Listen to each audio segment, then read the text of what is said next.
Melaghar det.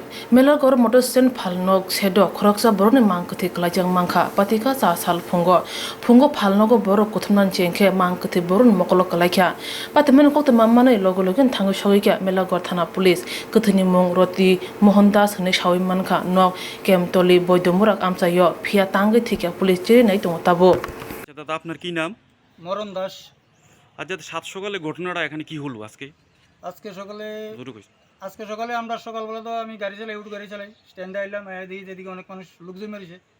তারপরে কয়েকজন দেখলাম কি লোক ওইদিকে একটা মরা লাশ করে দিয়েছে। তারপরে দেখলাম পুলিশ প্রশাসন এলো, গাড়ি টাড়ি এলো, তারা এলো, স্যার তারা এলো, দেখলো দেখে ওনার শ্বশুর বাড়িতে খবর দিছে, আত্মীয় স্বজন যা ছিল তারা খবর টবর দিছে। তো এই আত্মীয় স্বজন কেউ আসে না, তো তারা পরে দিয়ে লাস্ট লয়ে গেছে থানার মধ্যে, না হসপিটাল লয়ে গেছে এটা ঠিক জানি না। লাশটার পরিচয় হওয়া গেছে নি? পরিচয় হইল এর নাম হলো রতি মোহন দাস। আচ্ছা। আর নিজের বাড়ি ঠিক আমিও জানি না কোনখানে, শ্বশুর বাড়ি আছে কেমতুলি বৈদ্যমুরা। হ্যাঁ, কি করতে এমনিতে হ্যাঁ অনেকদিন ধরে এই আমরা স্ট্যান্ডের মধ্যে এদিকে ঘোরাঘুরি করে, যেই কাজের কথা ছোটো মোটো কাজ টাজ করে ঘুরে ঘুরে 10-20 টাকা দেয়, দিলে মনে করেন হ্যাঁ একটু নেশা টেশা করে।